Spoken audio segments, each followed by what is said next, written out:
Good evening, Kiev.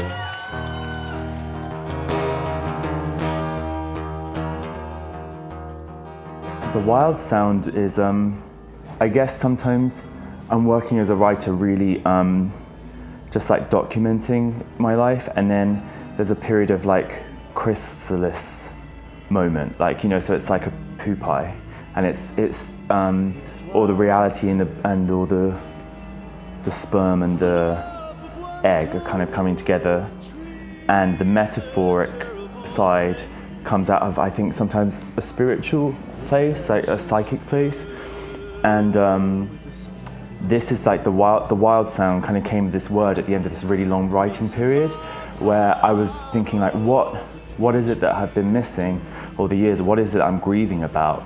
And I think a lot of the time I felt like maybe since I was about 22, so about 10 years, I entered kind of an arena of work where it had been a very free and liberating thing just to write and do what I do, and then suddenly the people that became involved and the industry and all these things around it, it was like slowly like I went from being like a wild creature to being slowly led into the zoo, and the bars went down, and then slowly, you know, I had the metaphor of a dancing bear, you know. It's like kind of like it doesn't realize that it's become like mechanized, you know, and then told what to do, and then so suddenly you set that thing free. And the whole point of my recent work is like, I'll tell you a story. Sorry, go on.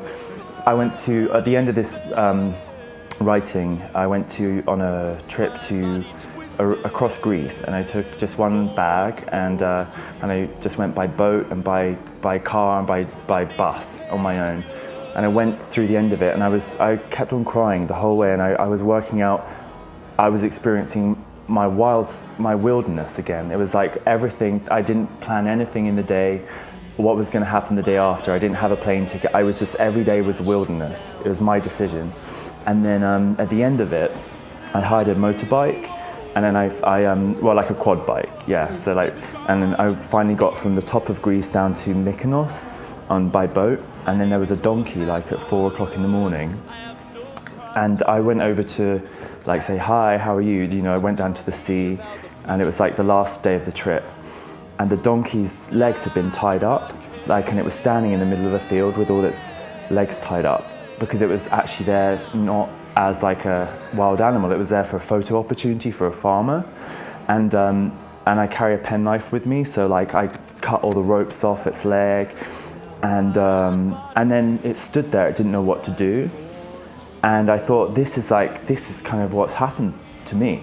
I'm this donkey right now, you know? Like you suddenly something sets you free, but then you don't know what to do with it, because you've been such a long time since you've used your wilderness or your own judgment, all this stuff. So that kind of sums up to me what the Wildsound is about. Sometimes like self-control and deciding, becoming your own judge, and being in charge of your health and being in charge of your sobriety, or these things of taking charge is actually the most wonderful thing you can do in wilderness, is like, you know, is to actually flourish, you know, and to be a healthy being. And for me that's a brand new thing, I think, really.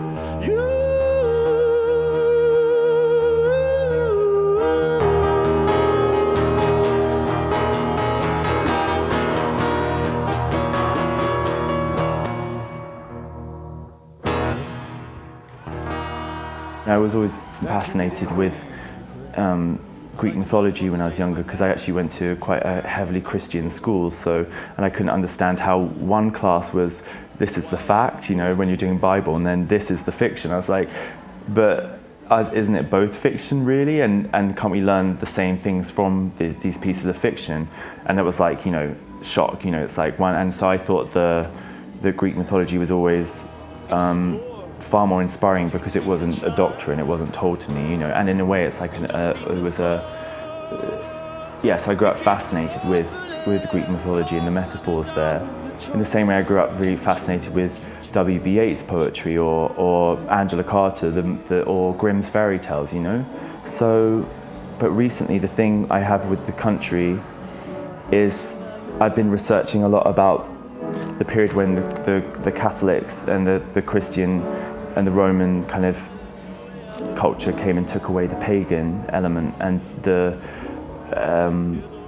and I'm really fascinated with this. I feel in a way the metaphor with what I've done, like what is pure and what just came out of an innocent wonder for nature and the world, was taken away by people coming in with, you know, with an army of issues and conservatisms and control and manipulation. I think it's something that I'm fascinated with, this change in everybody's culture, where a regime has come along and taken away something that is kind of now lost. It's just a memory, but it's still there. There's a house by the rails that I know. It's funny, the last show that I did here was a period of a massive change. Every time I do a show in Ukraine, it comes with this period of change. And if I, on a purely personal level, when we arrived at the airport this time, and it's all the same, you know, so you see the same things, but the spirit inside and with the people I'm working with now is so centered and so calm, and that's come from a period of shaking off actually people that were really bringing